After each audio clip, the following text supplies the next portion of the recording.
Hi everyone, I'm going to speak about narrative research and we'll compare 3 articles that all use this method to tackle research on social and healthcare issues. Narrative research is a qualitative method that emerged in the late 80s, early 90s and is rooted in social sciences.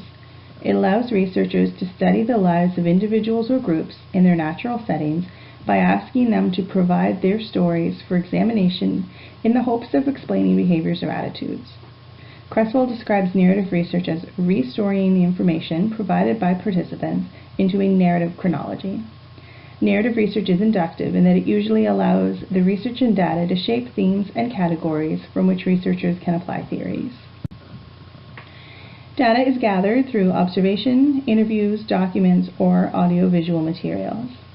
Observation can be done in a number of ways and involves collecting intensive field notes as either an observer or a participant. Given that the purpose of narrative research is to let participants freely tell their stories, it would seem that the best interview technique would be an unstructured, open-ended interview, recorded or taped in some way so that the researcher can transcribe it at a later date. In theory, this would allow for a more natural flow of information, providing the participant was not intimidated by recording equipment. The most appropriate documents for narrative research would be autobiographies, personal letters, diaries, or journals. Audiovisual material could include photos, videos, electronic communication such as emails, messages, blogs, vlogs, social media content, and I would even argue artistic or musical works. Creswell summarizes the strengths and limitations of each type of data. In terms of narrative research, the strengths lie in obtaining first-hand information directly from participants in their own words. Narrative research can be limited due to its very personal nature. Participants may be reluctant to be open and truthful with the researcher, or they might not want their stories shared with the general public. There's also some potential for misinterpretation when examining documents and audiovisual material, which creates an opening for the researcher's biases to impact their findings. As with any kind of qualitative research, developing a codebook prior to data collection and the use of data analysis software is recommended. With a research method like this one, where the researcher really is a key instrument and their own experiences shape the outcomes of the research, these measures will help to ensure that the findings remain as true to the data and the participant as possible. Once data is analyzed and recorded, it would also be wise to share it with the participants to ensure that all information has been captured as intended and that the researcher has not permitted their own biases to misconstrue the participants' meaning. The first article we'll look at is by Chantel Richmond. She conducted a narrative analysis of interviews with 26 Aboriginal community health representatives from across Canada in an attempt to understand the social factors that impact access to social support in Aboriginal communities. She found that a number of broader social factors with historical implications, such as assimilation, poverty, and government paternalism, have impacted social conditions within these communities, which in turn affects how social services and support are used. The study has a number of strengths. The choice of participants have first-hand knowledge of how healthcare is accessed in Aboriginal communities. Richmond noted collaboration with the National Indian and Inuit Community Health Representatives Organization. She provided a clear description of how participants were interviewed and noted that all the interviews were recorded. She made sure to note that participants were offered the opportunity to review transcripts of their interview. Her findings were supported by direct quotes taken from stories told by the participants, so their own words were retained. Pseudonyms were used to protect participants' privacy. She provided good justification of her choice of method, using narrative research as a means of understanding how people feel about their community. And she clearly identified how this study will fill a gap in existing research on the topic. I did identify a few limitations or weaknesses to the study. I think it would have enriched the study a bit if we could have heard stories directly from community members on how they access social services. Richmond did not specify whether any funding was provided for her research, and she didn't mention exactly how her data was analyzed, other than saying that she used a narrative analysis. There's no mention of how the author's views may have impacted the results, and no declaration of competing interests, and she did not have a section on limitations of the study. Lastly, there was only one quote or story provided per finding, and I think it would have made the argument stronger to show, using participants' own words, that at least two different people had stories to support the same finding. In the next article, Medved, Brockmeyer, Morash, and Cartier-Courtin used narrative research to examine how Aboriginal women with heart problems understood their health issues.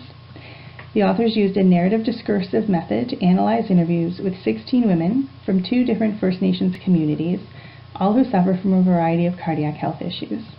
They identified commonalities among their stories that enabled them to suggest ways to support Aboriginal women in maintaining their health. I thought the study had a lot of strengths, and I was hard-pressed to find weaknesses or limitations that the authors didn't come out and address. Some of those strengths. They identified the gap in research that they were working to address, and they were very quick to discuss their preconceived ideas and assumptions about how Aboriginal women understand their health care. They were also very upfront about their prior experiences in healthcare and also their membership in Aboriginal communities. They justified the use of narrative method with other research. They provided a clear description of their participants and were very thorough in describing their selection criteria. There was a good show of ethical consideration. They made note of obtaining institutional review board approval and were upfront about providing treats, payment, and small gifts to their participants. Prior to the study, they used a focus group to help them develop a short interview guide, and they acknowledged the emergent design of the study and noted how that impacted the development of that interview guide.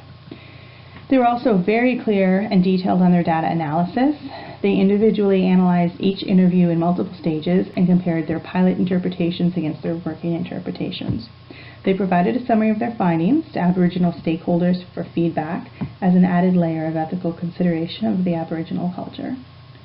Where I found the previous article to be lacking in direct quotes and stories to support their findings, Medved et al. Used multiple voices to do so.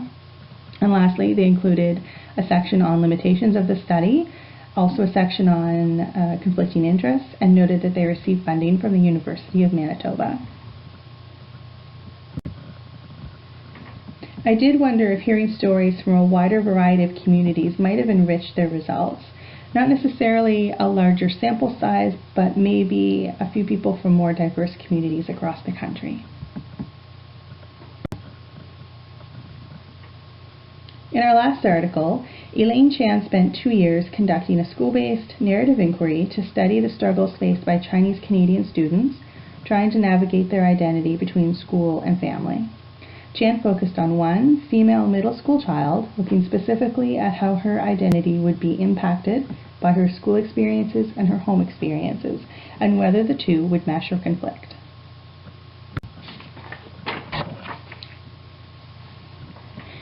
Chan shows a clear grasp on existing research, the gaps within, and outlines exactly how this study will contribute to the research and be of benefit to students and teachers in the future. She summarizes the research that provided a theoretical framework for her study, and she gives a very clear description of her methods, which involve collecting field notes as an observer and as a participant, document collection and interviews, and the system that she used to document everything. She gathered stories from other people in the participant's life that would have an impact on her identity formation, and she had a great use of the participants' stories and their own words to support her themes around identity issues. Chan makes mention of other research that supports what her findings also suggest.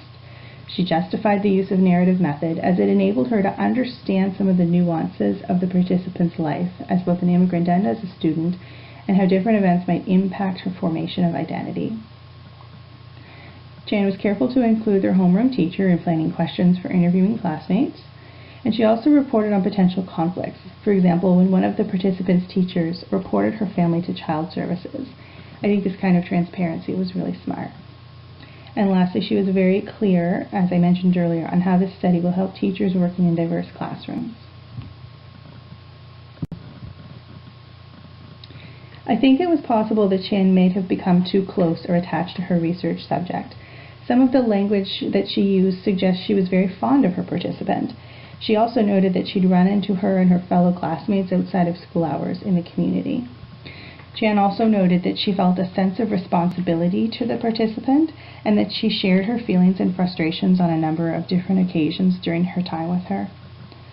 Jan did not mention any limitations of the study. She did not note any funding that she received, if she did or didn't, and she did not note any conflicting interests. And she also didn't mention how her own experiences in history might shape the results of her study. Here's a quick look at the discussion questions that I have posted to Moodle. I'm particularly interested in your response to the second question around whether Jan was too close to her research subject. Lastly, a quick look at the references that I used, which I'll also post to the Moodle forum. And I thank you all and look forward to discussing further with you.